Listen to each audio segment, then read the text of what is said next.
since about 2000, the growth in agricultural exports globally, forgetting Australia for a minute, has been quite spectacular.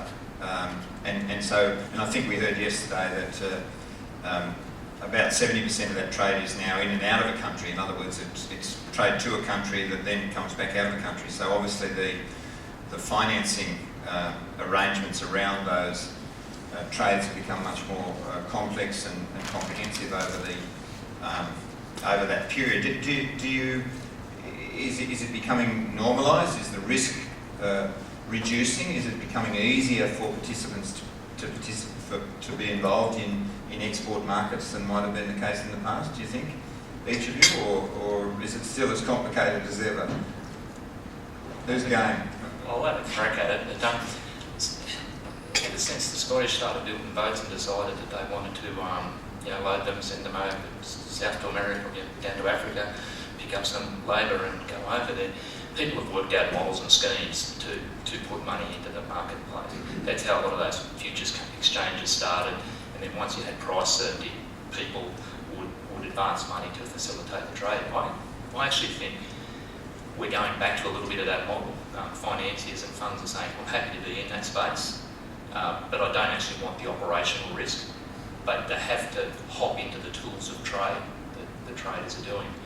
It could just be simply to go in there right now because it's on and it's a low interest yield environment, but I think financiers and funds are happy to take on or accept some of the processes that importers and exporters and traders have got, saying, yeah, you haven't got a good contract system, you have got your risks under control, we're happy to follow the path of the asset, send the money back the other way. Karen?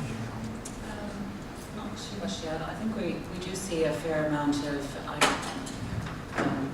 kind of processing through different markets. We probably haven't seen it as much in the agri space as in other sectors, but we do also try to take that into account from ethics perspective, where there are financing gaps to be able to facilitate that.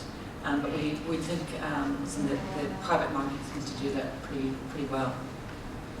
Yeah, I think the buzzword in banks at the moment is cross-sell. So I agree with what Mick was saying. I think they're happy to take on additional responsibilities or different or additional operational requirements if it allows them to do something else. So it allows them to capture another flow, or you put in a structure where you are providing administration or providing hedging, then that then can provide it for their sugar book, for their coal book, for their iron ore book. So it's more about understanding how much of the pie can be cut up, and then seeing what you can do about cross-selling your product into those various offerings. Yes, we've got a question. I'm interested to hear about the regulatory oversight that actually exists covering over the top of this.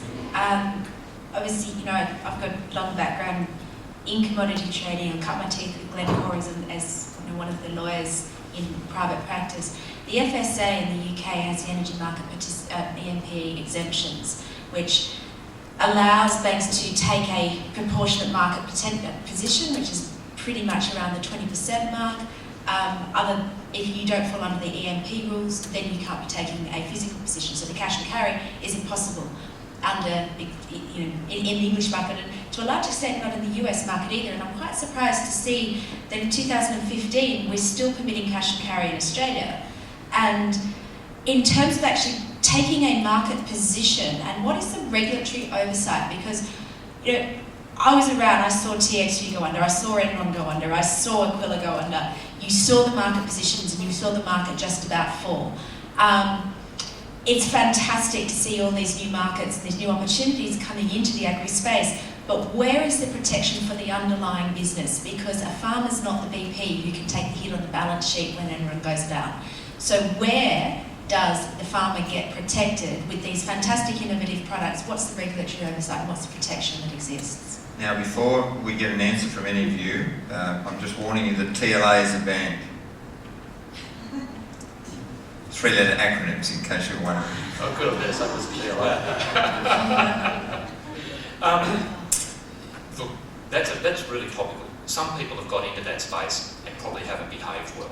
You've seen it in aluminium, you've seen it in oil, and they said they're a bank, but really they're a trading business. And I think it's a good thing that people have clamped down on that. I don't work for Commonwealth Bank anymore, but I can share with you, they're not that style of business. They just use these products, and there's other ones, I'm very sure Rabo and NAB and ANZ and the other guys within Australia are fairly similar. They want to service a need for a client, and really what they want to do is own the inventory to lift their security position. Regulation in the market is well through the market, and the ability to trade, as in take a proprietary position, is being clamped down on. And if the institutions themselves don't create some oversight, I can honestly share with you that the organisation I work with, it was well under the levels you're talking about. The theory is look after the client, give them what they need, demonstrate that it is what it is, but don't trade against them because they won't come back. So I don't know whether self-regulation is the right answer, but my experience here in Australia is it's still a small market. Do the right thing, and you should be right.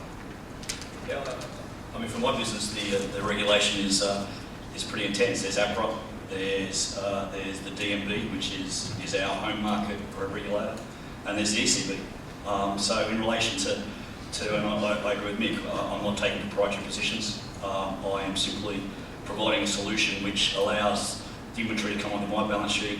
I then get capital benefits internally in relation to my cost of funding, and I can provide a cheaper source of funding to the customer.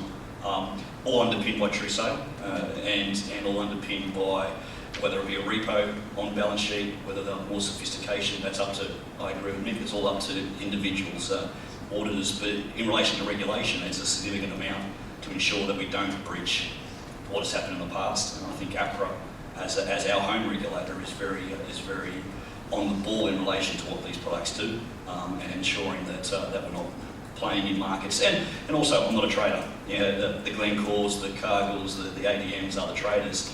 What I'm trying to provide them is an alternative source of funding to allow them to do more. The other issue that has been raised in the discussion is the use of hedging and forward contracts, and the fact that certainly traditionally in most markets, perhaps with the exception of cotton, Australia's been a spot market in terms of agricultural products, and obviously that has limitations when it comes to financing because of that. Do you see that changing? Do you see either forward contracts becoming more common right back to the farm gate, or do you think there is real prospects for growth in for example, the futures markets and the swaps markets that allow some management of that price risk? Australians, particularly producers, take a hell of a lot of flat price risk, so they use forward markets or spot markets or classic Mallee farmer. They never sell until they've got it in the bin and the next one's already in the ground and up. But there are others who go forward. The weather's an issue, particularly for croppers, because your outcomes there can be, well, they're not truly binomial, but they can be, obviously, and it's quite topical now. That's why I think the concept of basis contracts. I want to do business with you. The parties agree, they agree on the spread that they're going to do it at. Hopefully you've got enough flexibility there, and then you can do your pricing differently. If you just either forward sell, you've got the supply risk, you've got to deliver, and then the buyer's got to hope that the producer can deliver. If you just spot sell, well, the markets trade for anywhere for 2 years in advance and at least a year afterwards. So you're leaving yourself out of 2 years of potential price opportunities. And you've only got to have a look at the volatility in the markets to see that there's good times to sell if you're a seller and there's good times to buy if you're a buyer, but they don't all come together. So I do think if we had a deeper, better futures market, a lot of people wouldn't have to take on a lot of that flat price risk they do with forward contracts. And I think that'd be a better thing to see.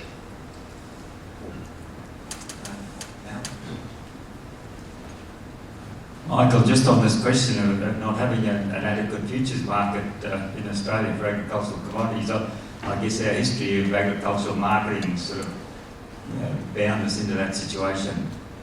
If I'm correct, I think the Sydney Greasy Wool Futures Exchange is one of the early futures markets, and of course that disappeared with the reserve price scheme for wool. Sugar, I guess when we were a major exporter, it probably would have been logical for Australia to run a futures market for sugar that we were bound with single desk selling at that stage. So that history seems to me to have contributed a lot to this situation that we've got. Yeah, true. The sugar industry we don't need our own local futures sugar market. We're fine there. I mean, it's a global market. It's pretty homogenous. And actually, Australia, you can deliver into the New York Futures Exchange. It's a FOB market, so if you load a boat, it's deliverable. The grain industry, that task was done by the AWB historically for wheat for years, and the relevant barley boards, and they've been going to the offshore markets just simply because there is liquidity there. Those guys even got caught up in those big price rallies. They're hedging Australia's crop. They've got to keep paying the margin. The amount of hurt that went through in 2008 was phenomenal, and that's led to big companies. For the commodities that we are good at and we've got a good market, it would be good to see a deeper futures market. The knowledge base in the producer land is quite good. It's exceptionally good. They've just got to be comfortable that the liquidity's there. Every farmer who rings me up and says, oh, there's not enough liquidity in the ASX grain market, I go, I'll guarantee you we can buy and sell more today than you'll produce this year.